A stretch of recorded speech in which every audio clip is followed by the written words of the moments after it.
everyone. Welcome to the Music Masterclass.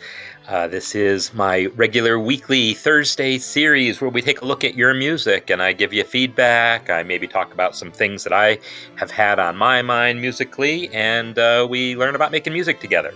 The series is brought to you by the Mastering MuseScore School. So, as always, check out the link I've pinned to the top of the chat. You get the link to the school where I have all my online courses on using MuseScore and on music theory, harmony, counterpoint, etc. So, welcome everyone, and so hopefully things decide to work today, and we don't have the occasional gremlins we have. But we'll see. I will try to keep my eye on things here. And okay, so the last week several pieces were submitted, and I got to a few of them, and there were others that I didn't get to. And of course, the more popular this series becomes, the more that will be the case, right? Where there's pieces submitted that I can't look at everything during the show, and so sometimes it'll just be about the comments that we all leave for each other. So I'm gonna encourage everyone to continue commenting on each other's music. Because it's you can learn a lot by looking at other people's music and thinking about it and giving them feedback, and then they can learn from your feedback, and then the discussions that come up. You don't have to be an expert teacher to give relevant and interesting feedback, is something that I would say. All right, so I'm going to just start diving into a few pieces here. This is one I particularly enjoyed from Gijs, and well, I enjoy it for a number of reasons. I'll just play it, I guess, and then talk about what I enjoy about it, and see if there's things. So hopefully, I feel like my headphone volume is loud, but I think that's just my headphones. So let's hear the piece. I'm going to turn off repeats while I'm doing these, but I don't think there's any repeats in this one anyhow. Here we go.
All right, really nice piece. Um, I mentioned that there's a lot of things that I like about it. One of the things that I'll obviously come back to is just how contrapuntal it is. I mean, obviously, I've had counterpoint on the mind a lot lately, um, but it's not even that this is using any specific technique as far as canon or anything like. I mean, there's a couple little passages that do seem like they're in canon. We'll take a look at that, but mostly it's the way the use of counterpoint in just the more sort of abstract sense of not having all the parts have the same rhythm, right? That if I would make a basic um, distinction between chorale style pieces and contrapuntal pieces. In other words, ones that are basically homorhythmic with all the parts having the same rhythm versus ones where all the parts have different rhythm. That's kind of the main distinction that I would make when you're writing for these kind of small ensembles. I mean, there's other ways to do it. You could have just one melody and then the other parts just all working together to be a rhythm section, right? To be providing chord accompaniment. So that's another technique, I guess. But a lot of times when we're writing for like a small brass group or a small string group, we tend to write in one of those two ways. Well, actually, any of those three ways. And I've definitely seen a number of Heiss's pieces over the last few months or a year, or however long it's been. And I've seen a lot of chorale style pieces. And chorale style pieces are nice, but they typically don't sustain interest to me personally as long because they start to feel monotonous. And this type of counterpoint is one way of relieving that. Now, I see a comment from Dave about pauses. Um, Realistically, I would have to guess, and Gijs, if you're around, you can chime in. I would guess that this would be played pretty much strictly in time. The only thing is that at the ends of the phrases, like here in the cornet part, there would be a breath there because the cornet player can't hold his breath forever, right? So either he would put in a breath at the end of each slur there, or just whenever he feels like he needs to or can. So if you wanted to make that happen, there's a number of ways of doing it. I mean, one way is to mess with this piano roll editor, which frankly, I don't love a piano roll personally. This is Greek to me. But yeah, you can. It's highlighted in yellow here. I think I can. Oh, I just moved the note. But yeah, I'm sure there's a way I can tweak it. I tweak its length there. Whatever. I'm not big on that kind of thing. Apparently, I deleted the note, so let me undo all those changes. Um, uh, I personally would be more likely to want to use BSG's really nice articulation plugin that can deal with lengths of notes. And so when I select a note now, I can come down, it's called dock articulate and comes down here. Now I can just select a note and directly in here change its off time to be, say, 800 and apply that. And now there'll be a little bit of a breath there. If you want to be convinced that there was really a break there, let's make it a lot shorter. This is in thousandths, not in percents, but in thousands. So 1,000 means the full length. But let's make it 400, so it's really noticeably shorter. Right? So that's the sort of thing you would expect to have in live performance more so than actual pauses. Now, if the sections ever come to like a total and complete cadence, like this one, sometimes when you have those cadences, that's not even the one I thought I selected, it was this one. At those points, you could potentially put in an extra pause. And so the notation for that would be, now some musicians would just choose to do that themselves, but if you want to be explicit and if you want to get MuseScore to do it, you come over to the breaths and pauses, breaths and pauses palette, and add one of these pause markings here. So if you add a breath marking, that just says take a breath. It doesn't mean actually pause the music. The time goes on. The metronome doesn't stop. But if you put in one of these types of pauses, then the music will actually stop there.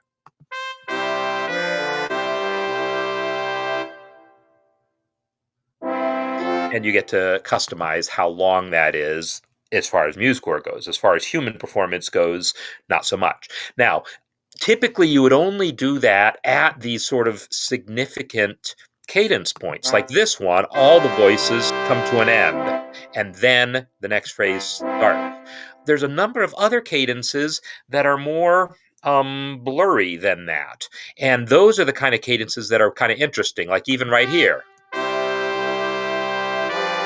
Well, I guess that is a full stop here too, in that everyone comes to an end after beat 3. But sometimes that doesn't happen. Sometimes, like maybe some people are holding their note all the way through 3 beats, and someone starts earlier while they're still moving. That is a super common way of creating sort of a flow to keep your piece from being too choppy, I guess, is the best word I could use for it. I'm going to see if there's any good, obvious examples. So, like right here, look at the top melody.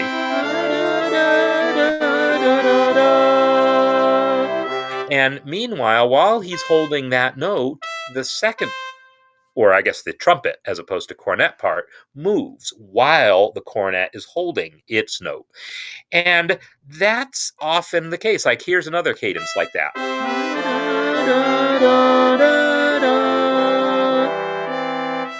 And while he's holding that note, everyone else is still moving.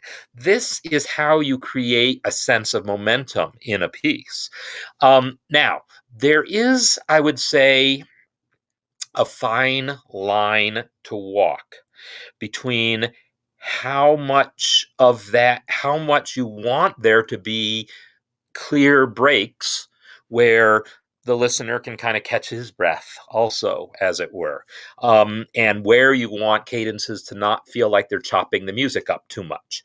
So I'm going to give you an example that comes from when I first actually started this series. It might have been just before I started the current version of this series, but some of you may remember we did an autumn song project last year, right? And it was, maybe I did it as part of the cafe because I hadn't started the master class yet. To be honest, I don't remember exactly how that works. So I don't remember where this dang thing is. But I know I had written a song that I rather liked, but I feel like it had this issue where it was how would I say it? It was possibly yeah, I don't know where I put the dang thing. That's, oh, I know, I can find it on musescore.com, and I'm going to, because it is a useful description of what I mean. This one I did not actually think about this cadence. Well, it's not that I didn't think about it, but I made a choice that now I perhaps regret, have second thoughts about. So if I go to my scores here and I look for my Autumn Fires score, is what I'm going to do. You'll kind of see the possible downside of having cadences feel too complete. So I'm just going to play this briefly and talk about this. So this phrase, this piece is very, I don't know. I'm going to play it. It's short.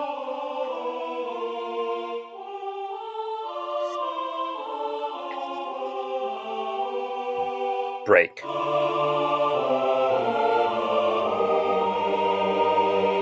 Break.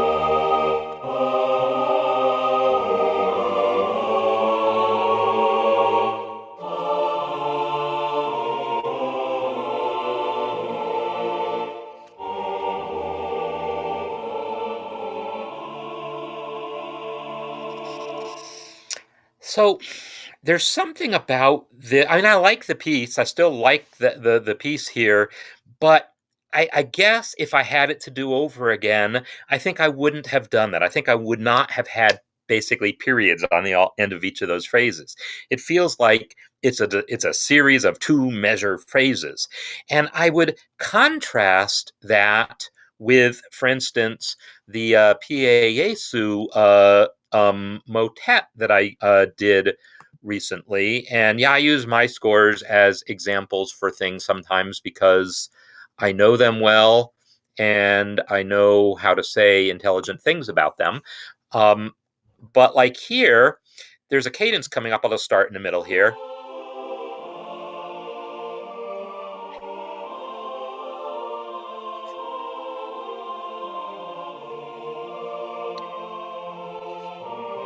Here comes the cadence.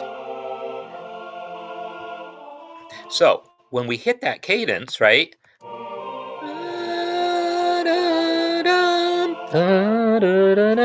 Right? So I'm trying to sing along. I have a high F right now.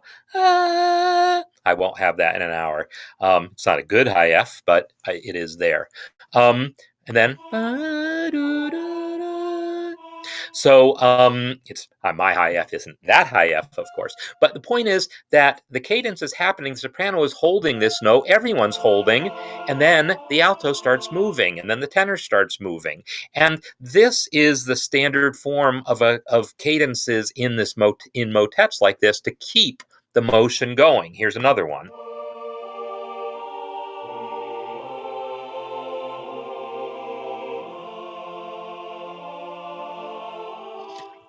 So again, soprano holds out their note, and so does some of the other instruments or voices, but then the alto starts moving.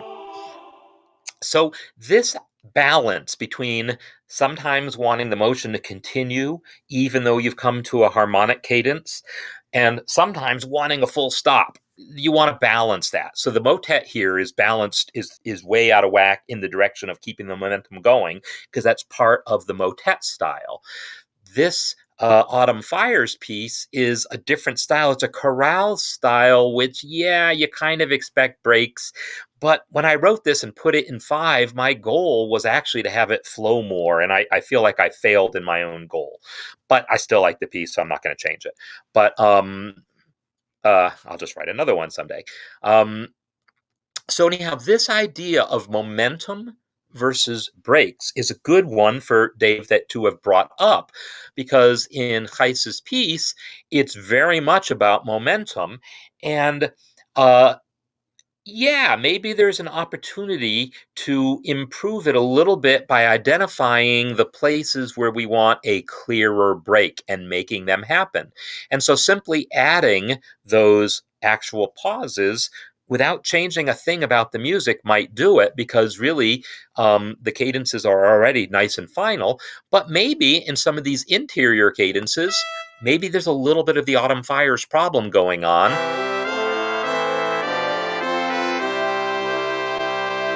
Like maybe that's too final sounding there. Maybe, just maybe, we would have been better off taking the horn and giving him some more notes. Bum, bum, bum, bum, ba, da, da. I just threw in some notes.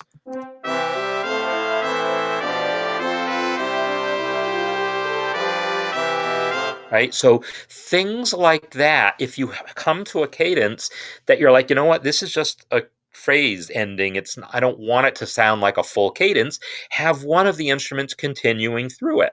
And this is what gives us that kind of counterpointy feel without feeling like you're doing anything like, oh, I'm not writing a canon or a fugue or any of those really specific things like that. You're just using the idea of polyphony, of what's called why am I saying oblique motion, where one voice is holding a note and another voice is moving.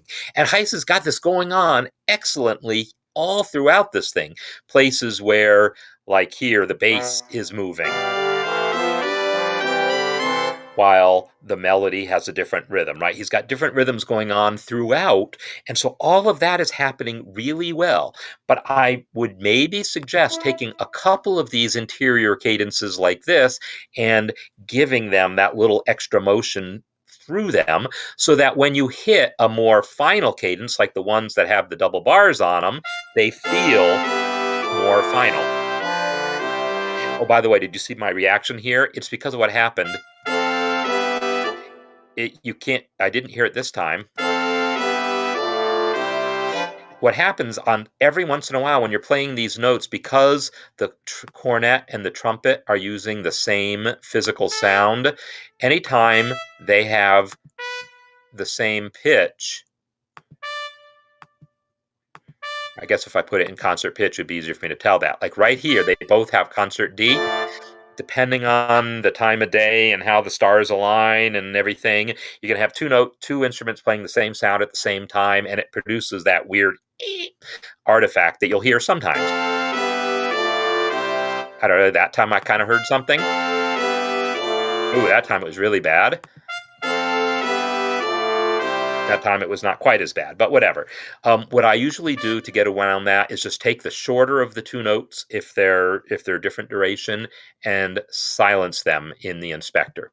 And then only one of them's playing. You don't get that weird. It's just a physical audio artifact, has to do with how digital audio is produced. It's kind of unavoidable. Well, unavoidable except by going out of your way to avoid it. And yes, some sort of algorithm could figure that out and avoid it for you, but we're not that smart right now. Okay, so let's see. So to me, there's this really nice flowing motion all throughout this piece, and really and in fact, it's maybe just a question of where it's flowing and where it's not flowing that I would maybe think about tweaking. Like, here's a place where the motion stopped and I wanted to keep it going. On the other hand, maybe the idea was that he wanted to establish, I'm going to undo all those changes, but put it in a concert pitch again. Maybe he wants it to sound simple and chorale-like at the beginning, and then gradually introduce more polyphony, because that is kind of what's going on here. I mean, this is got, chorales don't have to be exactly the same rhythm. It's okay to have little eighth notes. Although, even here, I would call this eighth note here,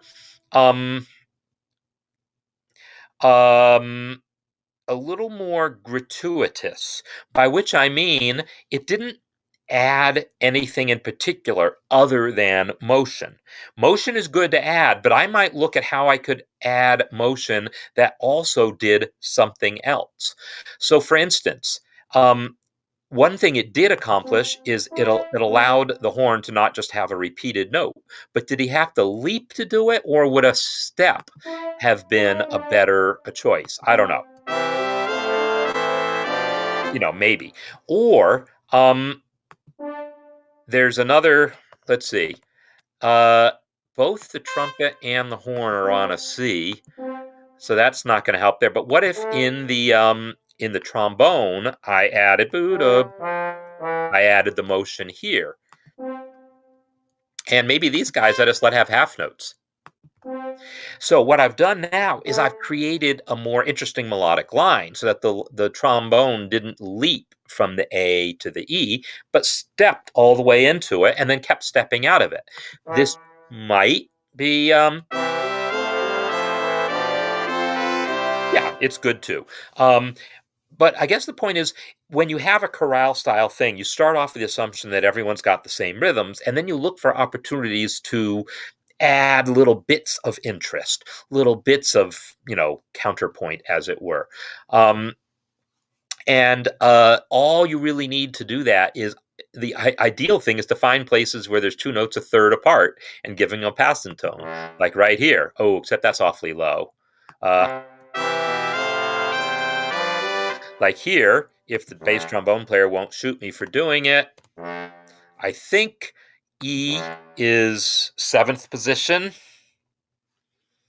Chais, if you're here, help me out. But Well, if you've got an actual bass trombone, yeah, I don't know. There's certain combinations of notes. I know the B and the B flat lower than that are seventh position, first position, and it's a lot of pumping of the arm like that. I can't remember if the E and the F is. I think that doesn't have the same issue.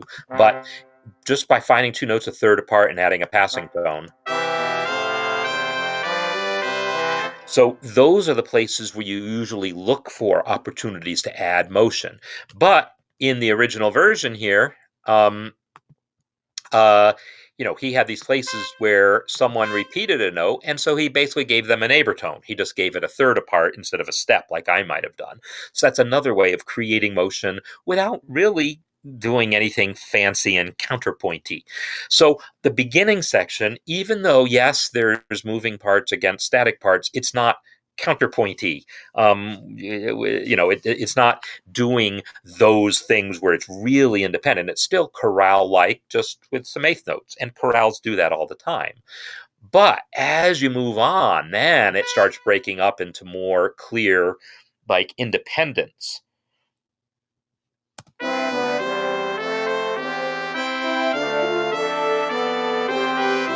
So the mere fact that there's rests here is telling you something's going on, right? Where they're not all doing the same thing. And so we have trumpet going do da do da ba bum, and then we have this cornet, and then we have the trumpet coming in, ba bum bum, right? So we have these different things coming in at different times now, different melodic lines at different times overlapping. And this is where I say it starts to feel more counterpointy.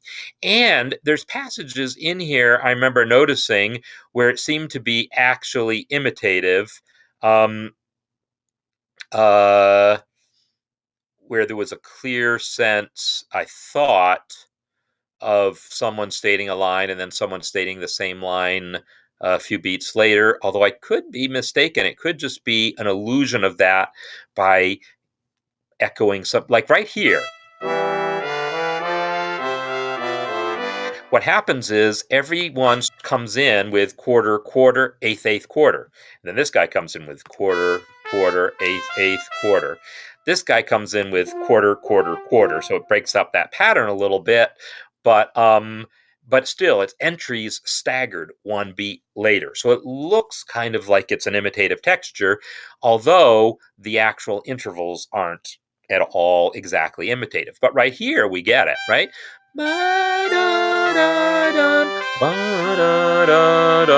Right, so we get that imitation going on, and we get imitation between the trombones, and then the bass trombone. So the little bits of imitation that are in here, I think, are incredibly effective. You don't have to write a full canon to make use of imitation. Sometimes it's just those initial motifs imitating each other that really make something kind of sing. And that's actually what happens in a motet, for what it's worth. A motet starts off with each phrase in canon, typically, and then goes off and does its own thing. So yeah, there's lots of that sort of thing happening in here, and so it's really nice. And so the only thing that I would recommend as improvement to this, or possible improvement if you feel like it, is just maybe think about where you want there to be some cadences that feel a little more final, and let them be a little more final. Give them that space, as Dave kind of pointed out, that maybe that they would have wanted. There's also some really nice, just harmonic things going on in here, and I wish I had paid attention to exactly where they were. Just like right even here. I mean, there's little bits of dissonance here. This is an F chord, more or less, except right on the beat we've got this G. So it's a appoggiatura. It's a non-chord tone that we leapt to and then resolved by step. And he's got a lot of those kinds of sounds in here.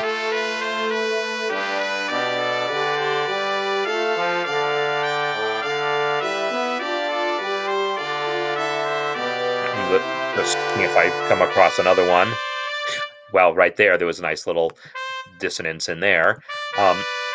right? The C against the D, nice dissonance, right? I use that term because dissonance is nice when treated nicely, approached by step, resolved by step, and then coming back out of it. It's just really some good stuff. But yeah, there were all sorts of places where I heard little interesting crunches that I liked.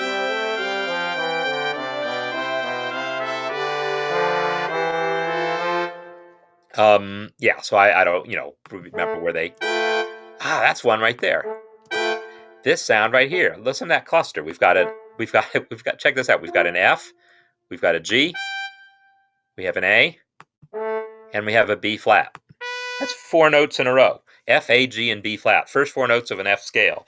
And we're hearing, oh, I said B flat, but it's a B natural. Sorry. I'm imagining that we're in F, even though we're not. Um, that sounds glorious to me, even though it makes no real sense in a normal way. But it's expressed in an interesting way. On the bottom, we have the F and the a sixth apart. On top, we have a B and a G, a sixth apart. And then there happens to be a tritone between them from the F to the B. But that spacing helps make that be this nice, lovely open sound, and we're not aware of the fact that it's actually a very thick cluster. And everything is all nicely moving by step, right? That guy's moving by step, this guy's moving by step, this guy's moving by step, and this guy doesn't, but it's the bass and it's moving by a third, which is, almost as good. So yeah, in fact, I actually wonder if this had been a D instead, we still are going to have the cluster. Now it's G. Well, what note was it? It was an A. It was F. Okay, so it's a different type of cluster. Now we have the D all by himself, but it's yeah. So that's not as clustery actually. Not as interesting. Yeah, that's boring. I like the cluster better. So so yeah uh so yeah, just really really nice stuff in here, and those are just some suggestions about things that if you want to try to make some of these things happen, those are some of my observations about it. All right. I'm gonna skip over to this piece by Graham Donahue. I think we have two different Grahams here, so I gotta keep straight which Graham. And I asked people to give comments on this last time, and I saw one or two, but I'm gonna play this piece because it's really a nice, sweet piece, and I think there's just a lot of nice things going on. It's just nice is the word I can use for it. So let's hear this now. Totally different.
Yes, nice job, Graham. It's just really sweet. That's all I can say. That's not all I can say, but it's something I can say. So the things that uh, impress me about this is that really it's very simple material in that the melody, like everything about it, is diatonic, right? I don't think there's an accidental to be found, which is actually true of Heiss's piece also, by the way. I think there's not a single accidental in this piece. Now, could some more harmonics complexity have helped Heiss's piece? Maybe, because of all the complexity that's going on rhythmically, maybe that would have felt like it was in keeping. But I think Graham's piece here would not be helped by any extra harmonic complexity. Maybe tiny bits of things I might add if it were me, but it takes a certain amount of restraint to say, no, I'm going to work just within a 1 chord, a 4 chord, and a 5 chord, and an occasional 2 chord, because I think that's what's going on here. And so the melody itself is diatonic, the chords are diatonic, and then the instrumentation is interesting. Like, I don't know if this is an instrumentation that was chosen because of specific instruments that were actually available, or if he was just thinking, you know what, I think these are instruments that I want to use. But I think it's a really nice combination. It's a small little wind ensemble of just 3 instruments, and then a very small string section, just 2 instruments, and then a guitar and a couple of keyboards. And the keyboards are able to provide lots of different sounds, yes, but he's not going crazy with that either. So I'm going to hit the concert pitch button here so I can see my, and I am going to actually switch. So what I did over here was I switched to my presentation view because it's a little less cluttered, but I am going to go back to my full on editing view in case I want to make other changes and do stuff in here. Um, so and then yeah, I'll go back to my. Actually, I'm just going to stay in. I'm going to stay in continuous view because that's actually a nice one to stay in right now. Because then you can get a nice bigger picture view of what's happening here. So we can see that it starts off with the winds and doing the things. And then when he comes in with the melody, it's just over a very simple accompaniment, right? Just what we call footballs. Footballs meaning ovals. Basically, he's writing whole notes. Yes, it's in 3/4, so they're not whole notes; they're dotted half notes. But whatever, they're long notes expressing the chord. So writing a melody over footballs, time-honored approach to be used when you want that sound. You don't want to write a whole piece that way, but it's a lovely sound. And so he starts off with it. And then it eventually moves on, and you can see there's all sorts of other stuff going on. We see all the quarter notes happening. We see all the other things happening. We see the texture get thicker where there's places where now all the instruments are in, right? So we got a bigger texture, which, by the way, there's a term for that I don't know that I've used because I don't know that it's come up that much in here, but it's a term called orchestrated dynamics. In other words, rather than writing in, I want a forte here, I want a mezzo piano here. You can do that, and you do that, but you can also manipulate dynamics just by your orchestration. If you've only got 2 instruments playing, it's going to be quieter than you've got 9 instruments playing, right? So by controlling how many instruments are playing, don't bring in 9 instruments and then say and play all pianissimo. I mean, you can, but it's possible to get that much more dramatic of an effect out of it without having to make it be dramatic, just by saying, hey, I'm gonna have this pianissimo passage with only 3 instruments playing, but a fortissimo passage with 9 instruments playing, and it's going to bring out that, and they're going to support each other. The more instruments are going to support the bigger dynamics. There is something interesting about a lot of instruments playing soft together, but it's definitely different than only 2 instruments playing soft. Anyhow, so he's got this orchestrated dynamic going. He's reached a climax here, and then it's like come back to actually, I guess it never goes back to just the footballs because we do have the piano. Ding. But he does return to a more or less football-y approach where most of the instruments are just using the long notes and the piano is doing this kind of arpeggiation there. So So yeah, I to me, Graham said that he really doesn't have experience doing this, but to me, that's it's surprising because I actually think it really is well done, like in a way that looks like someone who has thought about these things would do these things. So I do just want to reread the comments that he had on it. He says, I've never arranged or orchestrated something like this, so I'm sure it's full of issues. So yeah, to me, I actually thought, for a first attempt, it was really, really well done. So I've talked about some of the things that I like about it. I'll talk about a couple of the little things that aren't problems, uh, but are things you could think about. Um, uh, this is one that's sort of a pet peeve thing of mine, and other people might hear it differently. But let me show you this phrase right here.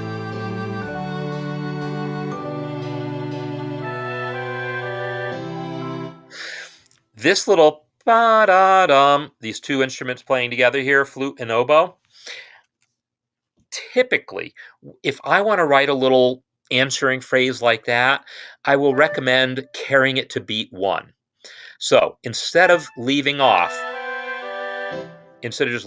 with beat three, I see that we're coming to a C chord next. I'm going to let each of those guys go to the next logical note. Let's hear this now. Let me start the measure before. Now, it doesn't sound that different right now because the guitar and everyone else came in supporting that same note. But in a real ensemble, there's going to be this noticeable difference between this last note of the measure being cut off abruptly versus instead of ba-da-dum, going ba-da-ba-dum and finishing the sentence. So usually when you have these answering phrases, or really uh, any kind of part really, but these answering phrases in particular, it's often nice to carry them through into beat one. Now, sometimes you want it to feel like it's left out in the air and not completed. But I don't know that really was the goal here. I don't know that it added anything to not complete that thought. So these little phrases, I would have let them finish that sentence. Now, there's another really interesting thing going on here. I give you A for effort on this, and I'm going to listen to it again because I've heard this thing now several times, and I'm still on the fence. We've got this chick chick boom chick chick, right? Boom chick chick boom chick chick boom chick chick boom chick chick chick. So he changed from boom chick chick boom chick chick to chick chick. Basically, one and two being chick chick three chick chick three. That is a lovely idea. I love the idea of it. Do I like it in actual practice? I don't know. I'm still on the fence. Y'all can give your impressions, but there's something about it that it's a great idea. Um, and I'm trying to think if there's something that might make it work better.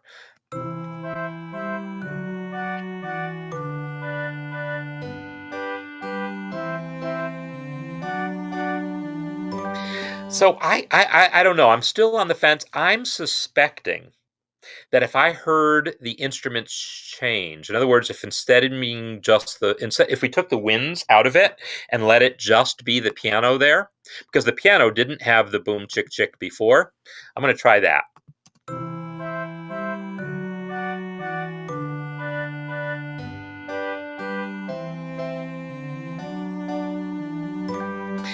I think maybe I like that better. I think I like when the rhythm changed to change the orchestration also. I think for me that makes me maybe like that better. On the other hand, there is something to be said for saying, no, let's keep the same instruments but change what they're doing. And so again, as a concept, I love the concept, but when I hear it, something feels like it makes me want to try something slightly different. So anyhow, that's a thought. Maybe, yeah, yeah. Look, the bass changes to arco at that point too, which is interesting. What if I got rid of that? I'm just experimenting, actually. So to me, that's actually maybe an improvement because it really makes that chick chick be really it stands out more as something different. I don't know. It's now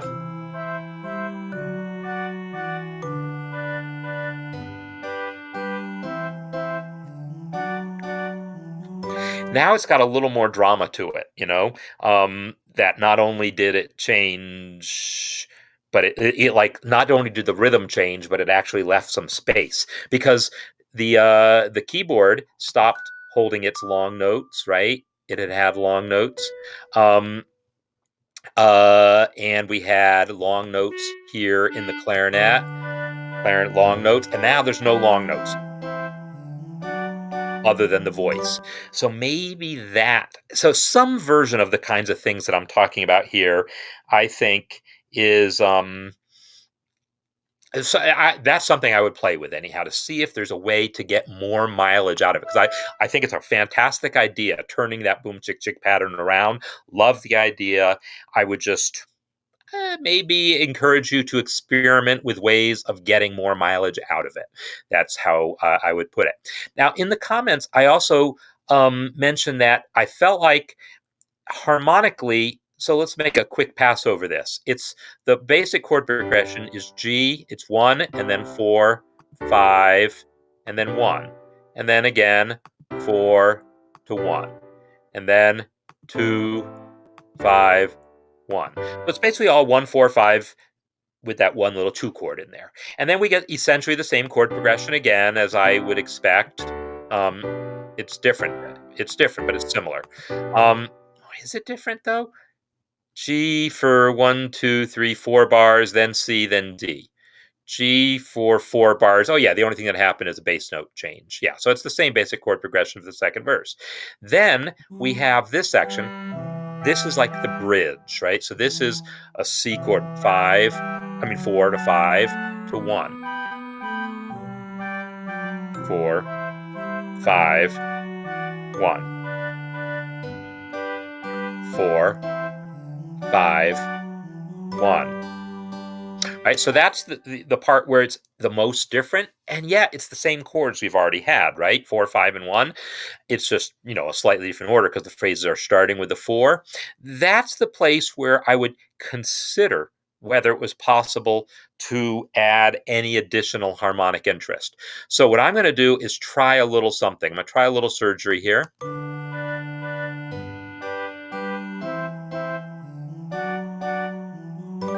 So instead of coming back to the G chord here, I'm going to try something different. The melody is G. I'm going to say, well, what happens if I make this be an E minor chord instead? And I will give the cello an E. And I'll let everyone else kind of keep the same notes because if you take a G chord and stick an E underneath it, that's basically it. It's technically E minor 7.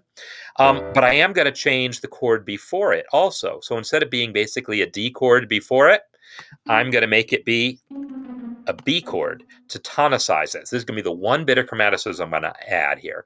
So I'm going to add D sharps.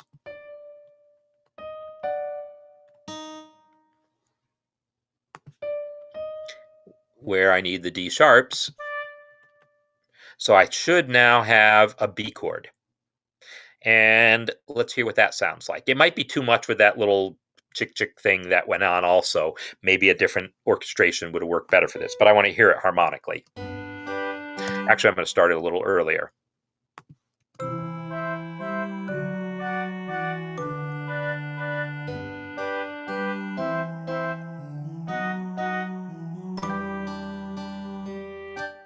That's the sound I was going for.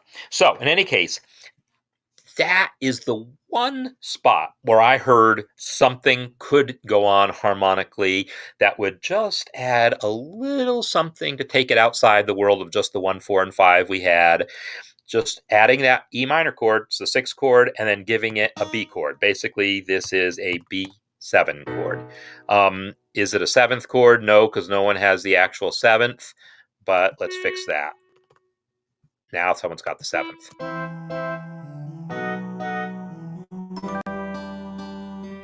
So to me, that adds just a little more variety to it, so it doesn't feel like it's all just those same chords. Because the bridge is where you want that to happen. It's where you want it to go to some new territory. So starting the bridge with the four chord is a little bit of new territory, but having this one little tonicization of the sixth chord adds something else to it.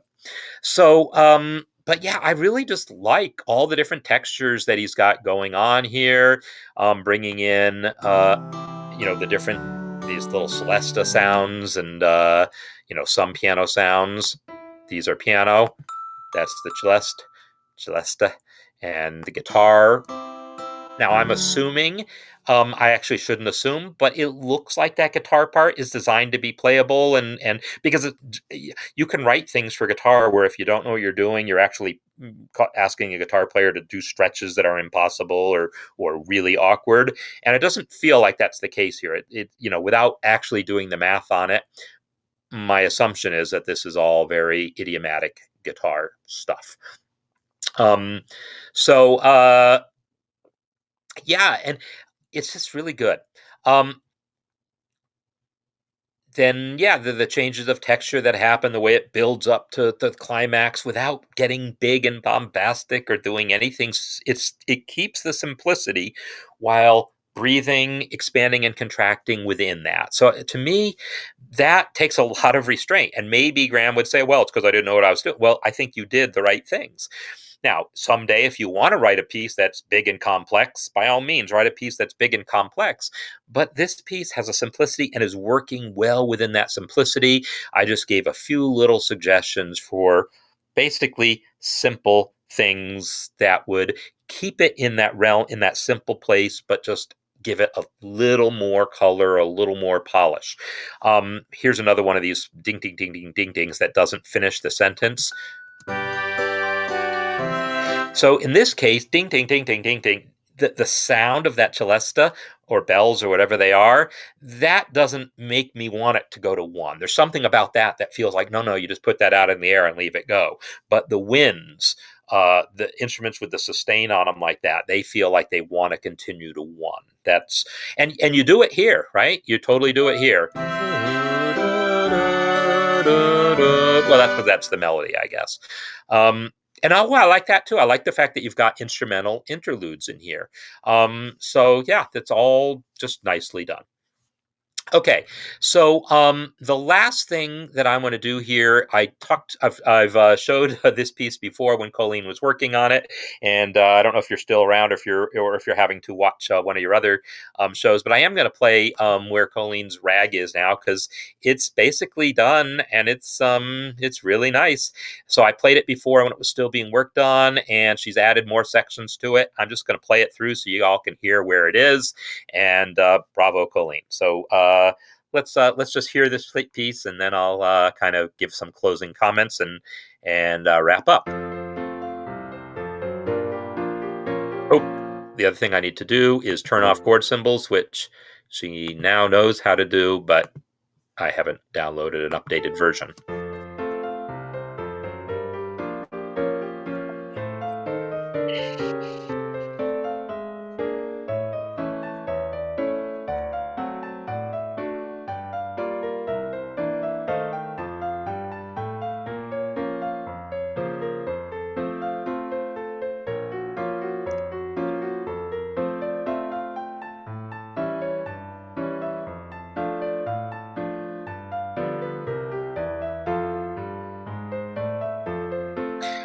Okay, I forgot to turn off the repeats. So I thought I did turn off repeats, but they somehow didn't turn off.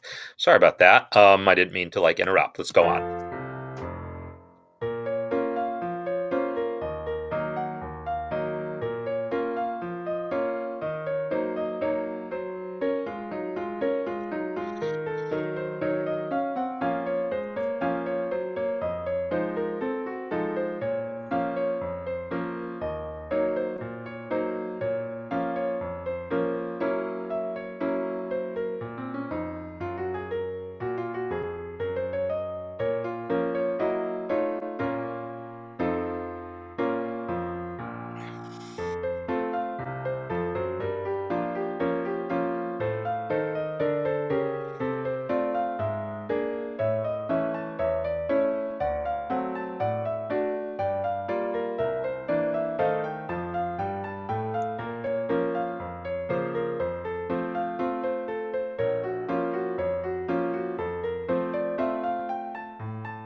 Really nice. So yeah, actually, we talked about this piece quite a bit during my office hours on Tuesday, and so we were able to chat about it.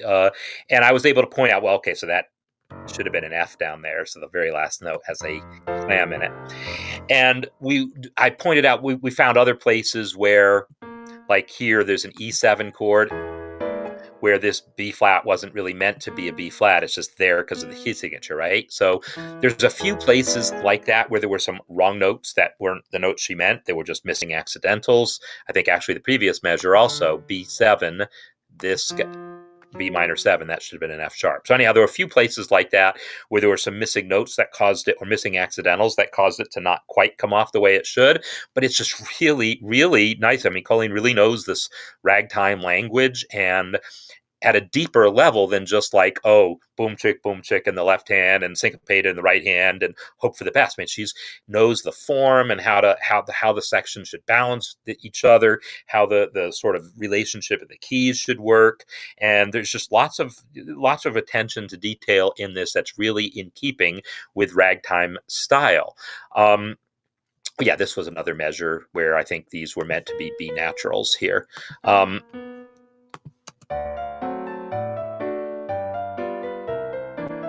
Yeah, so anyhow, just places like that.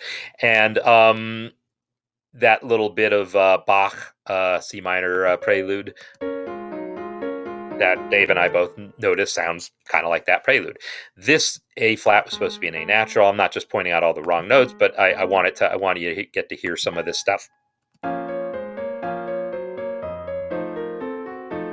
That's how that measure should have sounded. Okay, so yeah, there's just lots of really good things happening there, and we got to talk about them, and I gave her a couple suggestions during the office hours. There's one thing though that I mentioned that I didn't mention that I intended to, and that's something that came up earlier in the discussion of an earlier version of this piece, or maybe it was even a different piece, and those are the passages that are like this measure right here, where the left hand changes its pattern. Instead of bass, chord, it's bass, chord, bass. And Colleen had made a comment earlier somewhere, it was either in one of these master classes or maybe it was in office hours, about that being more of a stride, more of a jazzism than a ragtimeism. And I see that you've gone full on and said, okay, I'm going to do that, because you've got that going on quite a few places in here. You might actually have I won't say overdone it, but the next thing I would ask is to like think about the places where you see that happen, and then ask yourself, does the chord literally repeat? Like here, do you normally see literally the same voicing repeated in the left hand there, or is it sometimes where maybe it's two different voicings of the same chord? Or is it maybe sometimes something more like this, where now in this case it didn't work with the melody that way, but actually, oh, let me change this. I'm going to make this be a C7.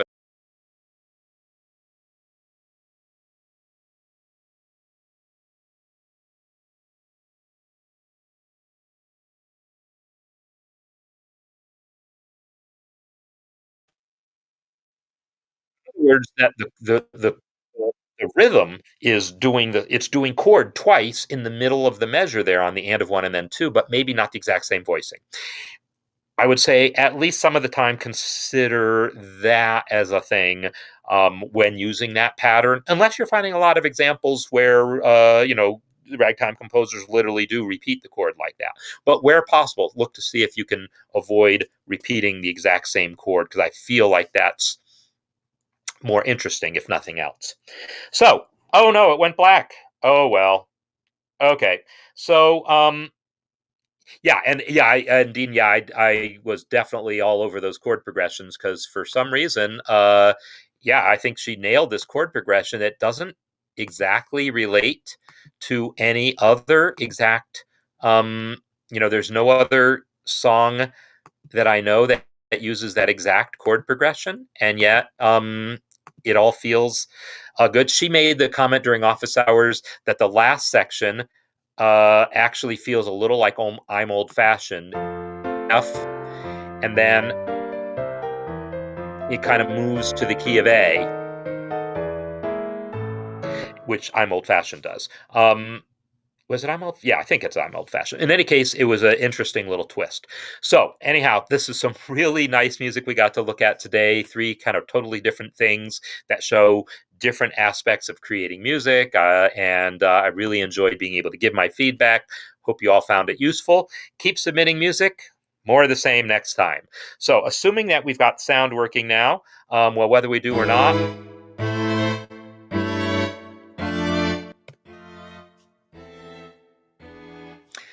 so, if the sound's working, you're hearing the background. If not, you're just hearing me talking, and that's fine. Thanks everyone for being here. I really enjoy doing these master classes because there's just a lot of fun getting to check out all the different music that different people submit. Please, I love it. Like when Heist submits a piece, and I get to see his music kind of developing over time as I give feedback and then see it incorporated. But I love it when I see a piece from someone like Graham that I've never seen any work from before and get to see new stuff. So whether you've submitted pieces before or whether you haven't, start submitting more pieces.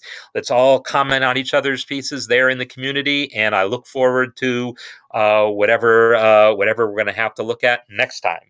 So thanks everyone, and see you